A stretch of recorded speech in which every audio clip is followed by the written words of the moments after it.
Ito yung sealing machine namin guys na tinroubleshoot ko kanina. Ang problema kasi niyan, ayaw magbigay ng init. Yung heater niyan, sinisild kasi niya yung cellophane pag dumaan dyan.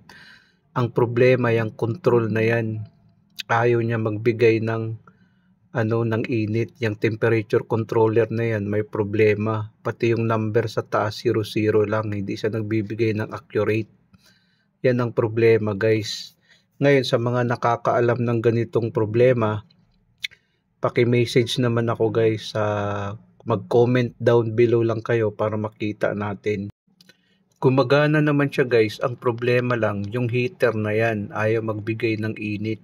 Kaya nga hindi siya nagsisealed. Hindi nagsisealed siya ng cellophane. Cellophane kasi ang dumadaan dyan, ayaw niyang iseal dahil hindi siya nagbabato ng power supply dyan sa ating heater. Nag-check na ako ng resistance dyan sa heater na yan, okay naman. Sa mga nakakaalam dyan guys, paki-message naman ako sa baba para naman malapatan natin to ng agarang lunas itong heater namin.